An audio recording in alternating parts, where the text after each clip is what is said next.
تخيل كده ان فلوسك فجأة تفقد قيمتها وكل حاجة تتلخبط. ده حصل سنة 1971 لما الرئيس الأمريكي ريتشارد نيكسون قرر فجأة إنه يلغي ربط الدولار بالذهب. The strength of a nation's currency is based on the strength of that nation's economy. And the American economy is by far the strongest in the world. I have directed Secretary Connally to suspend temporarily the convertibility of the dollar into gold or other reserve assets. طب ليه ده حصل وإيه اللي غير بعد كده؟ ده هنعرفه لما نكمل مع بعض في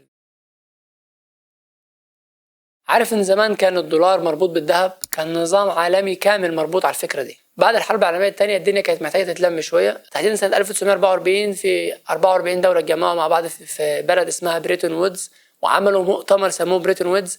اتفقوا فيه مع بعض على ان الدولار لازم يكون مقوم بالذهب، تحديدا هيكون ليه سعر عباره عن الاونصه الذهب تساوي 35 دولار، وكل عملات الدول المجتمع وكل عملات الدول العالم هتبقى مربوطة بالدولار. فبشكل غير مباشر انت كأنك ربطت عملة بلدك بالذهب. واللي خلى الموضوع يمشي كده والدول توافق ان وقتها كانت امريكا تمتلك تقريبا حوالي 70% من الذهب في العالم كله، والنظام ده تحديدا ساعد اوروبا انها تعيد بناء نفسها بعد الحرب العالمية اصلا.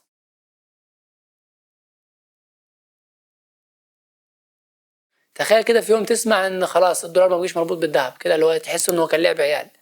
ده حصل فعلا، وقرار زي ده قلب العالم كله. في الستينات بدأت المشاكل تظهر لما أمريكا كانت منهمكة في الحرب في فيتنام، وكانت بتصرف فلوس كتير جدا على الحرب في فيتنام. كمان كانت بتطبع دولارات أكتر من الغطاء الذهب اللي هي المفروض مغطية بيه الذهب. كل الدول اللي حواليها حست بكده وبدأت تفقد ثقتها في الدولار. عندك دولة زي فرنسا شحنت مراكب لأمريكا مليانة دولارات، وعايزة تطلب إن هي محتاجة الذهب بدل الدولارات دي يعني.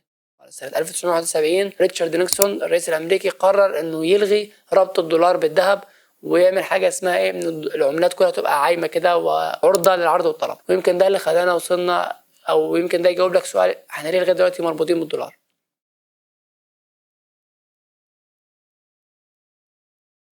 من ربط العملات بالذهب لحركة حرة في السوق. ازاي العملات بدأت تتحرك لوحدها بعد ما الدولار ما بقاش مربوط بالذهب؟ ده ادى الى ظهور حركة حرة كده لكل العملات في السوق. الموضوع بقى واقف على العرض والطلب، على حسب عرض والطلب اللي قايم على عملة بلدك، وده ادى الى تضارب وتقلبات كتير في اسعار العملات في كل البلاد. بس ده ادى فرصة لدول كتير انها تدير اقتصادها بمرونة اكبر. في الثمانينات بقى دول زي امريكا اللاتينية واجهت صعوبة شديدة جدا بسبب تقلبات في الاسعار، ديونها زادت وانغمست في بحر من الديون.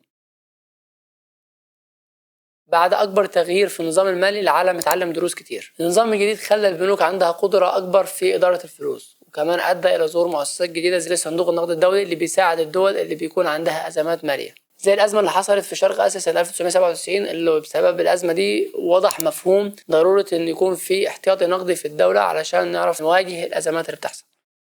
إلغاء نظام بريتون وودز كان نقطة تحول في الاقتصاد الكلي، ورغم المشاكل بتاعته لكن إلغاء النظام نفسه إدى حرية لدول كتير إنها تدير اقتصادها بشكل مختلف، فتح مجالات جديدة لإدارة الاقتصاد.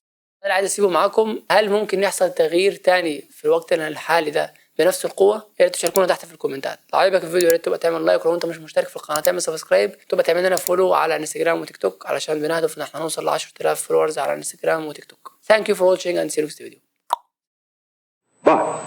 If you are among the overwhelming majority of Americans who buy American-made products in America, your dollar will be worth just as much tomorrow as it is today.